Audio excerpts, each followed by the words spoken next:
এইরকমটা আমার সাথেই কেন ঘটে? আমি আমার সোনামায়ের জন্য একটা জামা কিনেছিলাম 2 মাস আগে, ধরে নাও, হ্যাঁ 2 মাস আগেই একটা জামা কিনেছি। জামাটা একটু বড় ছিল, মানে বড় ছিল বলতে ওই মানে একটু হলহল, একটু জাস্ট হলহল করছিল, মানে টায়াটাও ছিল না, একটু বড় ছিল। ভেবেছিলাম যে কোথাও যাবো যখন, কোনো অকেশন বা কিছুটা যাবো যখন, তখন পরাবো। জামাটা এখন আমি বেরোচ্ছিলাম, জামাটা পরালাম, হচ্ছে না, হচ্ছে না এখন আর। মানে একদম টায় হচ্ছে, টাইট হয়ে যাচ্ছে। ওটা পরিয়ে নিয়ে গেলেও কষ্ট পাবে। এখন আমি জামাটা নিয়ে, এই জামাটা নিয়ে কি করবো এখন? কি করবো এখন এই জামাটা নিয়ে? আমি জাস্ট 2 মাস আগে কিনেছি। এটা শুধু একবার আমার সাথে হয়নি, এটা অনেকবারই এরকম হয়েছে। ভাবি কি যে থাক, এখন কিনলাম যখন, থাক তাহলে আমি 1 মাস পর পরাই, ব্যাস 1 মাস পর কি সব ছোট হয়ে যায়। মানে এই মানে এত বড়, মানে কি বলবো এটাকে, এইরকম কেন আমার সাথেই হয়?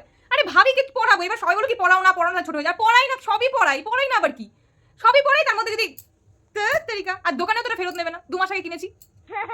এই জামাটা এখন কি করবো, এখন রেখে দিয়ে পুরো ওয়েস্ট অফ মানি হয়ে গেল আমার। এই জিনিসটা কিন্তু আমার সাথেই হয় এরকম, তরিকা।